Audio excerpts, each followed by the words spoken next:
Hi, welcome back to Tutors Plus with me, Dexter Haywood, an IB English Language and Literature examiner and workshop leader. And today's video on how to choose the perfect global issue for your IB English IO and how to avoid losing any marks that go with it.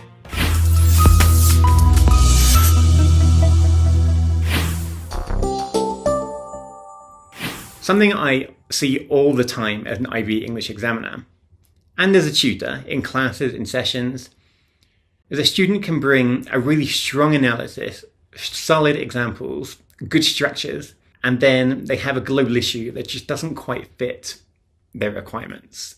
It's either too broad, too vague, or it's not really global at all. And that's usually where those marks start to slip. So let's take a few minutes to go through what IB actually means by a global issue and how you can choose one that works for your text, for your argument, and for your marks.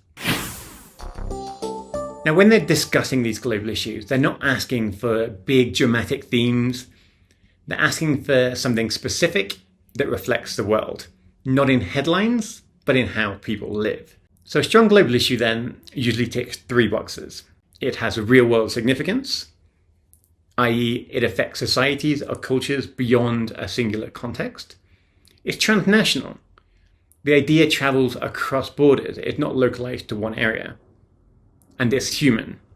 It connects to lived experience or identity of individuals or communities. So freedom or love on their own aren't global issues. But how freedom is controlled through surveillance, or how love becomes a form of power or resistance, does become a global issue. And recognize the differences between the two. If your global issue isn't clear, the rest of your IO loses that direction. And then criterion A depends on your understanding of this task, and criterion B depends on how well you analyze the author's choices around that issue. So if this foundation piece is off, other criteria are also affected. So we have 3 steps to finding a strong global issue. Firstly, start with what the author is saying. When you're reading your works, don't just ask what happens, ask what the author is trying to say about the world. And that moves from description to analysis. And this is where the best ideas come from.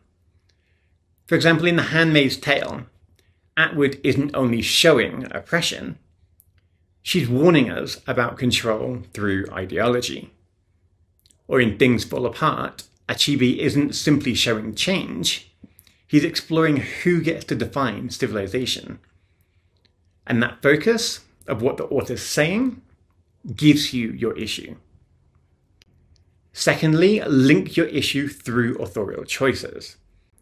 Your global issue should appear in the writer's craft, in what they put down. If you can't find it in their tone or their structure or their imagery, it's probably too broad. So maybe come with a different text or a different approach. For instance, if we look at how do Orwell and Atwood use tone and imagery to expose power and control, that question already tells us where to look and what to analyze. So it builds our essay before we've even started.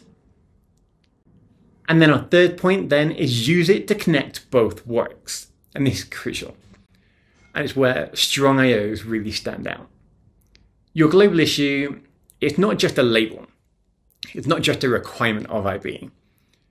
It's the thread that really ties your 2 pieces of work together.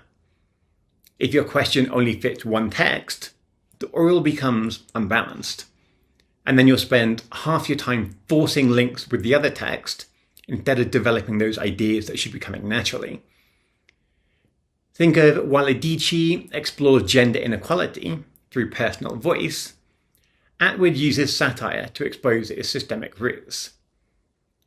That balance, the one issue, even though there's 2 perspectives, is exactly what criterion C is rewarding.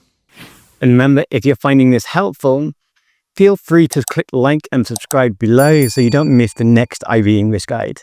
I'll see you there. There are some common pitfalls around our global issues, however. Firstly, a common theme, a common issue is choosing a theme instead of an issue. Freedom or identity, in this regard, are a good starting point. They get us off the ground, but they're not enough. They need refining. For example, how control limits personal freedom, or how migration reshapes identity, confines how that theme becomes more of a global issue. Another issue can be making it too local. Racism in America, for example, isn't a global issue. It's specific to America in this case. So widen it to something like how systemic racism shapes power structures across societies. You can see how it's a broader issue that you could then apply to your text. And our third problem is mentioning it once in our introduction and then never coming back to it. A good IO has to revisit that global issue throughout. If it disappears after your introduction, so will that clarity, and so will the marks that go with it. As examiners, we want to continuously see how you're coming back to that IO, how you're coming back to that global issue, and how all the points that you're mentioning are addressing that global issue, they're answering your line of inquiry. You can do a quick swap test to identify this. Swap it with another. And if your IO still makes sense, it's too broad. If it falls apart, you've got specificity. It's specific. And that's what earns those marks. So, a strong global issue then is something about the world that links clearly to both of those works and appears through the writer's craft. And if you can show those three things clearly, you're already meeting most of criterion A and B, and even running into parts of criterion C. Thank you. So follow at Tutors Plus for more IB English support, more tips on RIOs, and if you want a tutor to help out with more personalised feedback, just click below and follow our channel. Bye bye.